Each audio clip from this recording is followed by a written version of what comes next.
Civil IAS academy के आ चुकी है, जिसमें डॉक्टर अजमतुल्ला साहब, खुर्शीद सलमानी साहब, साबिर साहब, अब्दुल कादिर सलमानी साहब, मकसूद साहब बॉम्बे से हमारे बीच में, और फखरुद्दीन साहब, डॉक्टर एम सिराज साहब यहाँ मेजबानी कर रहे हैं हमारे बीच में। शाकिर सलमानी बॉम्बे वाले और हमारे JD सलमानी बॉम्बे की शान है, सब लोग आ चुके हैं। अब्दुल कुद्दूस सलमानी साहब भी स्टेज पर बैठे हुए हैं, माशाअल्लाह।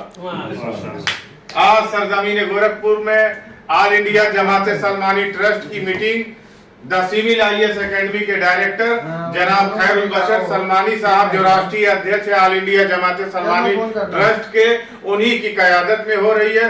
गोरखपुर के बहुत बड़े पत्रकार और समाज सेवी हमारे बीच में, मुर्तजा हुसैन रहमानी साहब दरगाह मुबारक खान सही से हमारे बीच में है।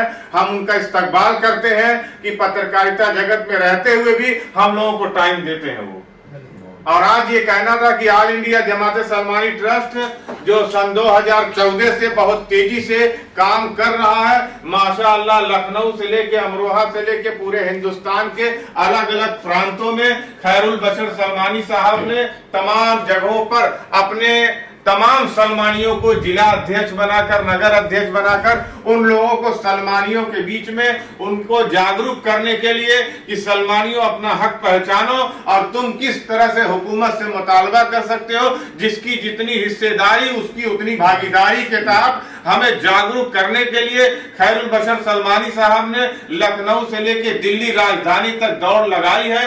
और अब देखना है कि सलमानी समाज अपने नाम के आगे सरनेम सलमानी लिखती है या नहीं, और अपने आप को और अपने बच्चों को आज के दौर में जिस तरह से तरक्की लोग कर रहे हैं, आधुनिक शिक्षा प्रणाली स्वीकार करती है या नहीं।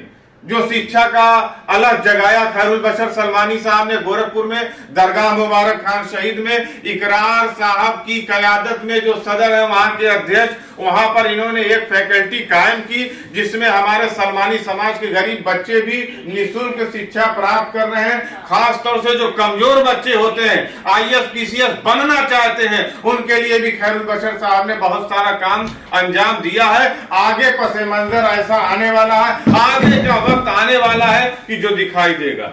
आज हम ये कहना चाहते थे कि महाराष्ट्र के अंदर JD सलमानी साहब ने अपना खुद का एक पेपर निकाला है, लक्ष्य आज का लक्ष्य, यानी पत्रकारिता जगत में JD सलमानी साहब महाराष्ट्र में काम कर रहे हैं, मकसूद शेख साहब काम कर रहे हैं और हमारे डॉक्टर अजमतुल्ला साहब काम कर रहे हैं। मैं यही पैगाम देना चाह रहा हूं सलमानियों को, शाकिर सलमानी गोरखपुर से, कि आप जिस जिले में रहे, जिस प्रदेश में रहे, तालीम के मामले में कोई समझौता नहीं। अगर जो संगठन सलमानियों के कम से कम 1000 संगठन है, तो जो संगठन है सब मिलकर काम करे, आपस में कोई कंपटीशन ना रखे।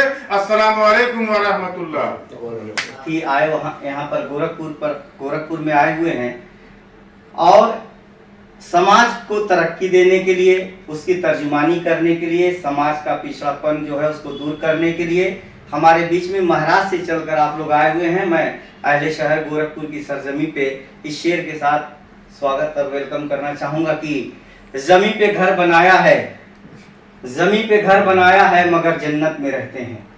जमी पे घर बनाया है मगर जन्नत में रहते हैं। हम सब की खुशनसीबी है कि हम भारत में रहते हैं। हम सब की खुशनसीबी है कि हम भारत में रहते हैं। आज अभी शाकिर सलमानी साहब ने अपने पुराने अंदाज में, उसी लहजे में जो आपकी पहचान है, उस लहजे में आपने अभी अपने बातों से हम लोग को रूबरू कराया है।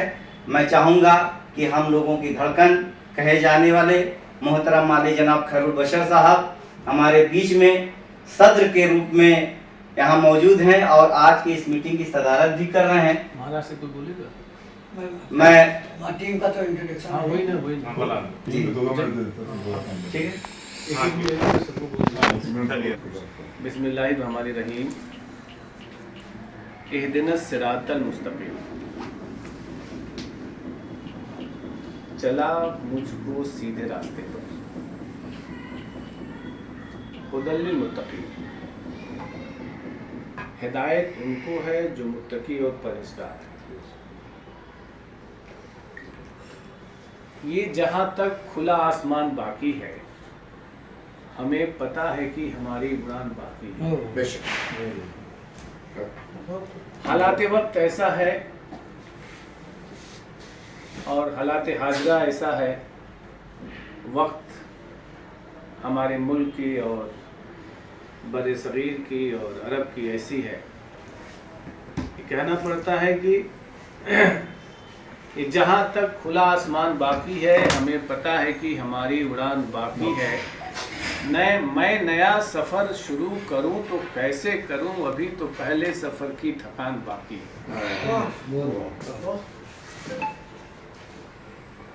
हमारे ऑल इंडिया के महाराष्ट्र प्रदेश की जो गवर्निंग टीम है, लगभग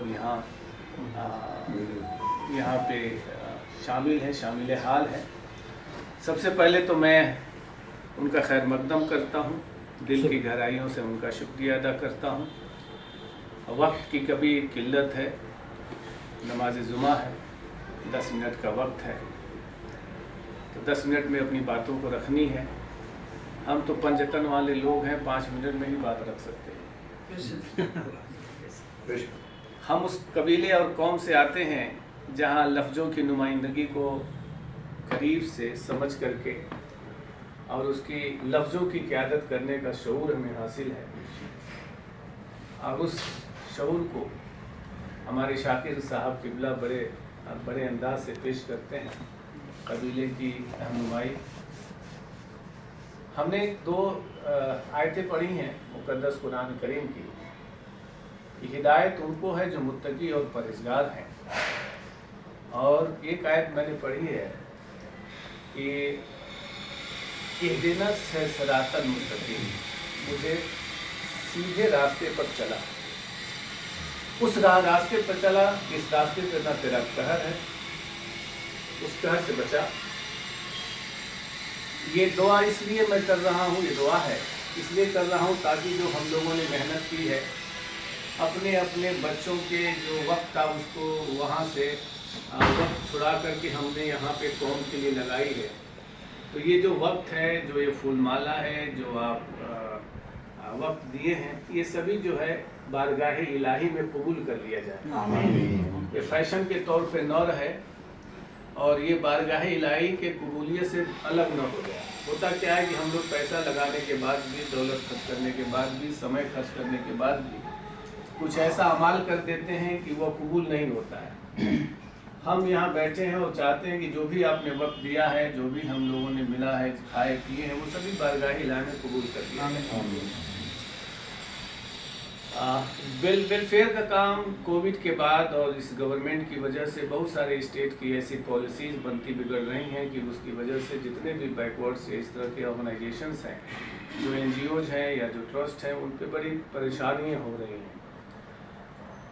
वर्तमान की जो सरकारें हैं वो NGOs और ट्रस्ट या जितने भी सामाजिक संगठनों हैं, इस तरह के नियम कायदे कानून बना के रखे हुए हैं कि अंतर्राष्ट्रीय संगठनों से जो फंडिंग हो सकती थी, जो देश से जो फंडिंग होती है, उसको कोशिश कर रही है ये सरकार की उसके अधीन के सामाजिक संगठन को मिले, बाकी जो सामाजिक संगठन इस तरह से काम कर रहे हैं उनको न मिले। इसका प्रावधान नियमों के माध्यम से परिवर्तित करके वो कर रहे हैं।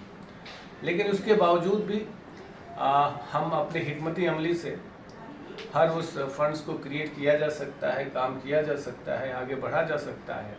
और हमारे साबिर भाई जो मुंबई के अध्यक्ष हैं, बड़े बहुत हम सबके दिल की बान शान हैं, दिल में बड़ी जगह रखते हैं। जमालुद्दीन भाई हैं, शाकिब भाई हैं, हमारे शेख साहब, कुद्दूस साहब हैं, अब्दुल कादिर साहब हैं, डॉक्टर साहब हैं, और हमारे जो है खुर्शीद भाई हैं, और हमारे जो है फखरुद्दीन साहब हैं। ये सभी लोग जो है बिलखुसूस मैं नाम इसलिए नहीं इस तरह से नहीं ले रहा हूँ, और कुद्दूस भाई तो हमारी सरपरस्ती है उनकी, तो इसलिए मैं आपसे बातें कर रहा हूँ कि ताकि वहाँ पे आराम से, जैसे डिफरेंट संगठन के, जमीयत के या इस तरह के जितने भी खानकाही जो NGOs हैं, वो सबके अकाउंट्स हर स्टेट में खुल जाते हैं, और जो भी प्रावधान होगा वहाँ पे खोल दिया जाएगा अकाउंट्स। ये अच्छी बात है, पहल हो। कोई एक कदम चले, हम 10 कदम चलने को तैयार हैं। वहाँ पे अगर स्थानीय स्तर पे हम अथराइजेशन आप बना देंगे, वहाँ बैंक अकाउंट खुल जाएगा, वहाँ ब्रांच मैनेजर को बोल दिया जाएगा, वो अथराइजेशन लेकर के खोल देते हैं, कोई बड़ी बात नहीं है। अगर मान लीजिए कि स्थान यहाँ पे हम लोगों ने वहाँ पे अपने जमात सलमानी के नाम पे खोल करके और फिर वो एनओसी दे दिया जा सकता है कि फलां फलां स्थानीय स्तर के 2 लोग सिग्नेचरीज होंगे, वो अपना अकाउंट ऑपरेट करेंगे। तो ये तो वेलकम है, हमारे लिए खुशी की बात है, बाइस फ़ख्र की बात है। इसको दिल में नहीं रखना चाहिए, इसको पेश करना चाहिए, क्योंकि देखिए यकीन और भरोसे पे काम चलता है। आपको यकीन हम पे करना होगा, भरोसा हम पे करना होगा, हमें आप पे करना होगा, ठीक है ना। जब ऐसे लोग मिल जाते हैं तो यकीन भरोसा कायम होता है, क्योंकि कल जब कोई बात आएगी तो गले में तलवार मेरे आएगी और हमारे general secretary doctor M Siraj Salmani हैं और जितने भी गवर्निंग बोर्ड के लोग हैं, यानी 150 के आसपास गवर्निंग बोर्ड के लोग हैं, सब पे बात आएगी।